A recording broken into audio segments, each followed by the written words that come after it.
Knitting is the ultimate blend of art and practicality.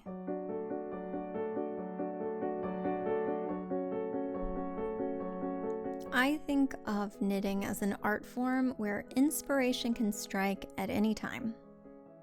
Sometimes a beautiful pattern can cross your path. Sometimes it's a yarn. And sometimes we take the opportunity to just create our own vision. La la la la la la la la bum bum bum digga-da-dum. For this particular sweater, I used a pattern called the Rattlesnake sweater.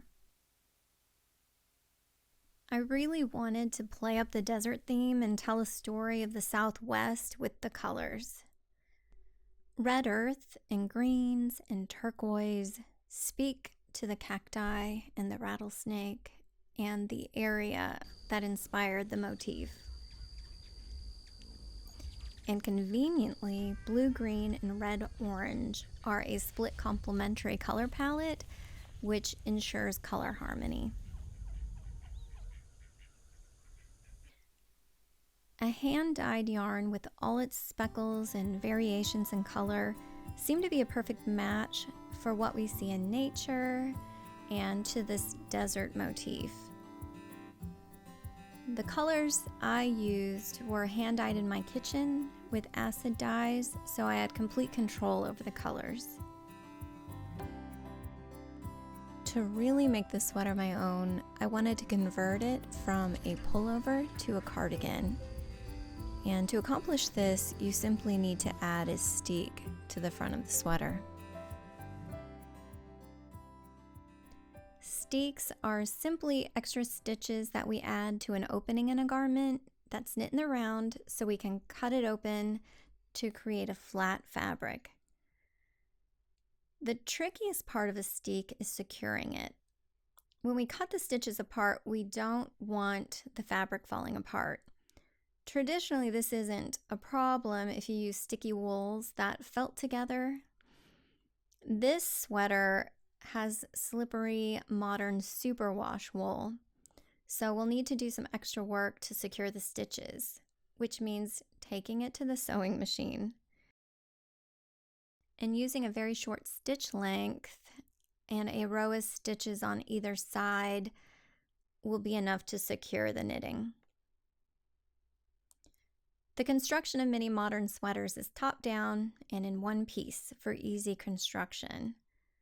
This top-down construction not only lets us skip seaming, but also lets us try on the garment as it's being knitted to help with sizing on the fly. However, when we combine seamless construction with slippery superwash wools or other slippery fibers, we can have a garment that loses its shape over time. With this superwash cardigan, opening up the fronts means the front hangs a bit and pulls on the neckline. Without any seams in place to help it hold its shape, the neckline starts growing and stretching. An easy way to combat this problem is a decorative crochet chain. The chain is not stretchy and helps provide a little structure and keeps the garment in shape. An alternative to the crochet chain would be to use a stabilizing ribbon that you can hand sew along the neckline. But crochet chains are very easy to perform. You simply identify the last row of knit stitches before the ribbing starts. This is where we'll put the crochet chain. Insert the hook into one of the stitches and pull through a slip knot of the working yarn.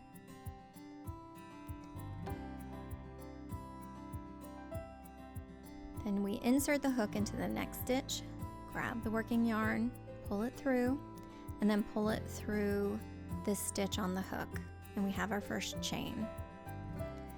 We'll put our hook into the next stitch, grab the working yarn, pull it through, and then pull it through the stitch on the hook. And we just continue on.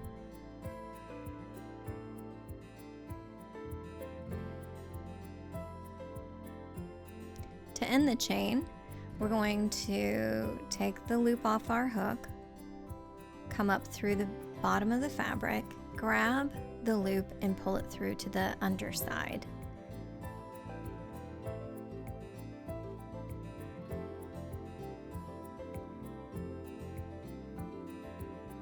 Then we cut the yarn, pull the tail of the working yarn through the loop, and then we can weave in the ends.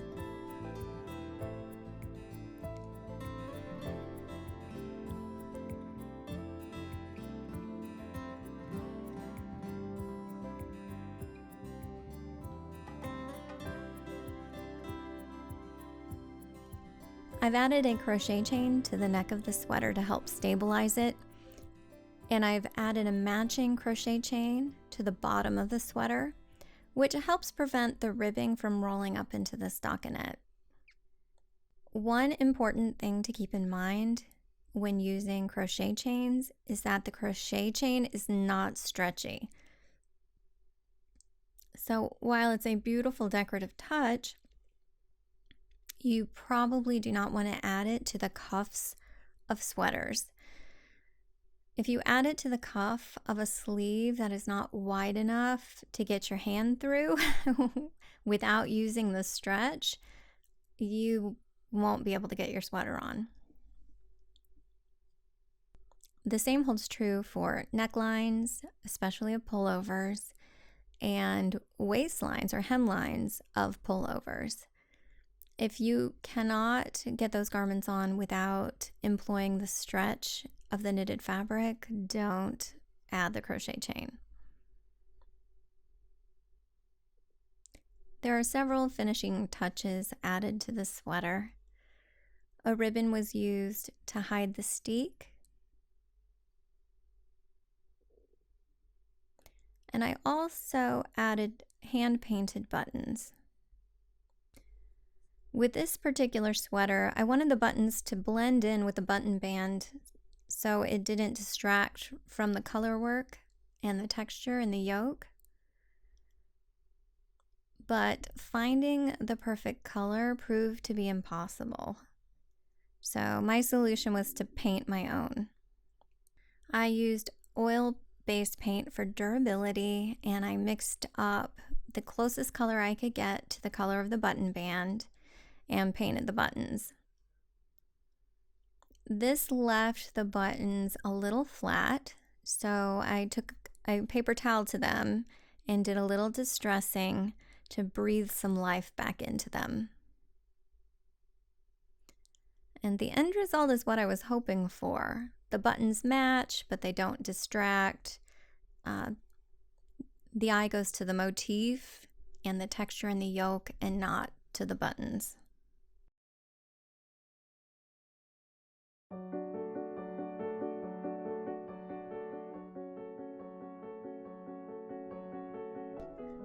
Sometimes our inspiration for a sweater comes from the desire to use a particular material. As a spinner, I'm often tempted to buy beautiful 4-ounce braids of fiber that I see at festivals or online.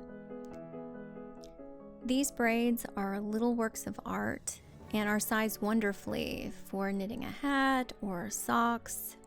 But what do you do when you want to create a sweater and you only have 4 ounces of a bunch of different colorways? My biggest requirement for spinning sweater yarn is that I have some consistency in color and of yarn size throughout the project. I decided to achieve this with several different colorways using color management and choosing a 3-ply yarn. The 3 plies help hide inconsistencies in my spinning. So the more plies you have, the more it distributes the inconsistencies throughout the yarn. And the way I dealt with all of the different colorways is I assigned 2 colorways per ply. So that way the colors would repeat consistently over and over again throughout the yarn.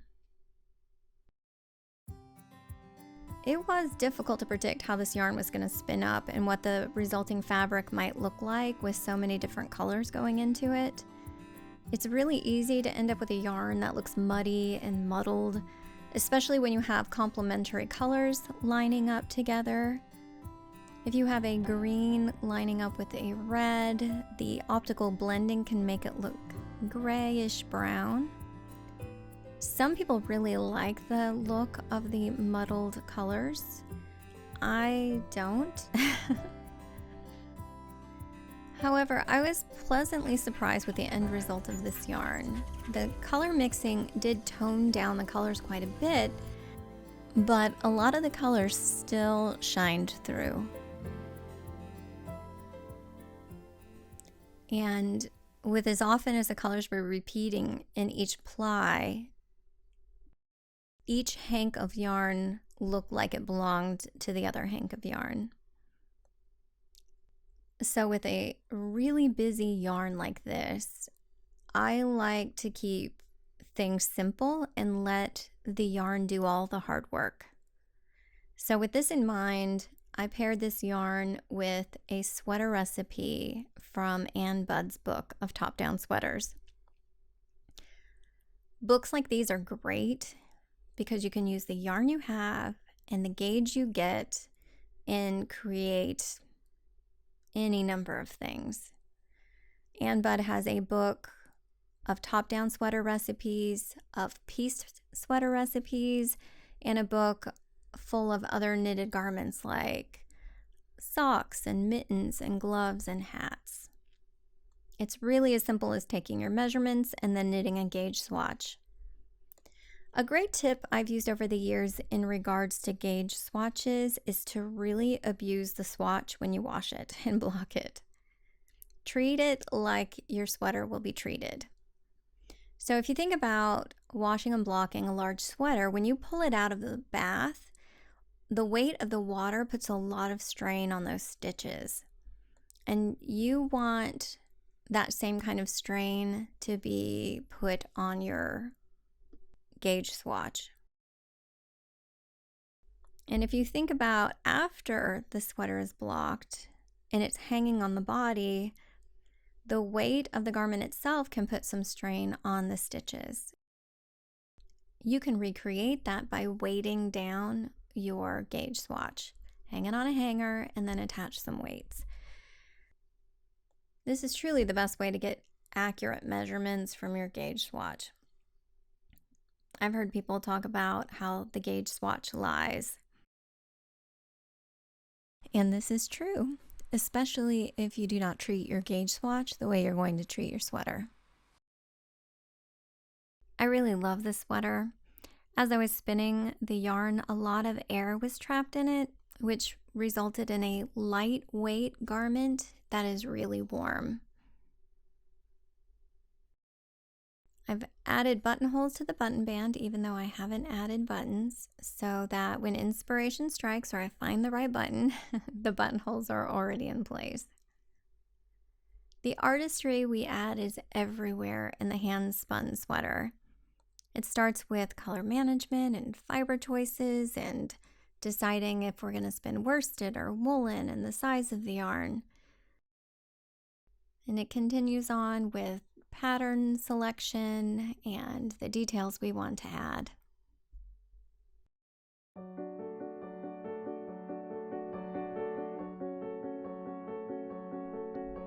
There has been a trend in the knitting world for quite a while of holding a strand of lace weight mohair with another yarn to create a garment that has a lovely hazy halo. It was this trend and the mohair yarn that inspired the sweater that is currently on my needles.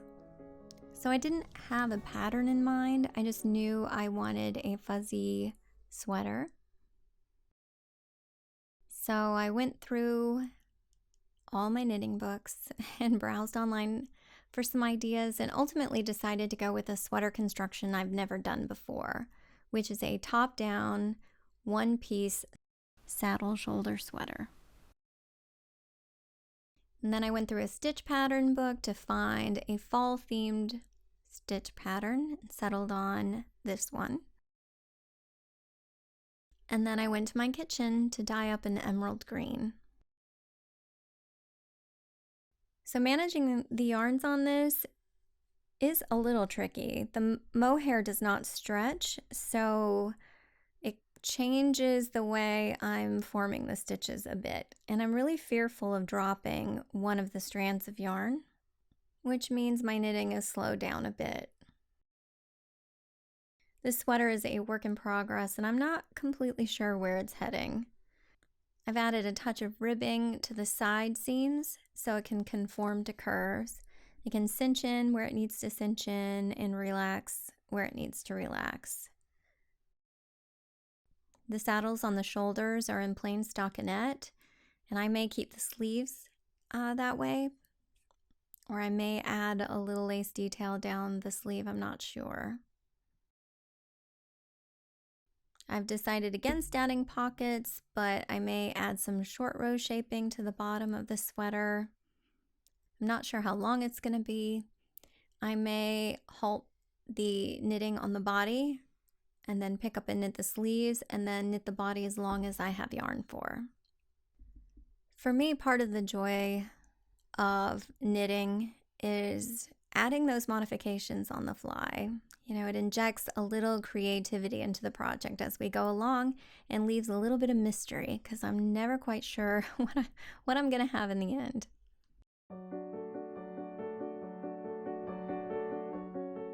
A frequent discussion that I see online is that knitters struggle with finding their own creativity in their craft. They lament that they're unable to paint or draw and therefore struggle to see themselves as artists and lack the courage really to modify patterns to their own tastes. However, their artistry is revealed by their pattern choices, their yarn choices, color choices, and any modification used to make the garment their own. You know, whether you spin your own yarn or start with a hand-dyed hank from the yarn store, whether you invent your own pattern on the fly or use a pattern available from many talented designers, every hand-knit item is ultimately a reflection of the maker. Even the items that fail to meet our expectations. I've had many sweaters that were either too big or too small, or the wrong yarn was chosen. Looking at you, alpaca. And the sweater grew to a size to fit a small barn. These items still reflect who we are as knitters and where we are in our journey to become more skillful and knowledgeable makers. I wish I had kept more of my sweaters that somehow went awry. There are lessons in time and care in every single one. I love that knitting blends art with practicality, and everything that comes off your needles is its own unique object. No one forms stitches just the way that you do. No two hanks of yarn are exactly the same. We're different sizes. There are lots of ways to inject a little more of ourselves and our tastes into our knitting. One easy way is to dye your own yarn. There are some really good classes on the School of Sweet Georgia if you're interested. I'm not affiliated, but I really enjoyed Felicia's classes. They were very thorough and technical, and she covered just about every way to dye yarn under the sun, and then even employed examples of how they knit up. If yarn dyeing is not your thing, which I understand, there are a lot of talented dyers out there. There are many other ways to inject special touches into your projects. Again, no matter whatever comes off your needles is going to be unique to you, and I just love that. It's been about 4 years since I've last put a video on YouTube, and in that time, I've moved to a small farm in the Midwest where I have lots of chickens and some turkeys and some ducks. And my youngest daughter has just gone to college, and my oldest daughter is returning to college. So my schedule is shifting, and I'm finding that I have more time to pursue creative endeavors that I love, like making videos. So I'm so glad you've joined me here, and I hope to be back again soon. But until next time, bye. La, la, la. La la la la la la la la la la la la bum. La la la la la la la la. Bum bum bum bum bum.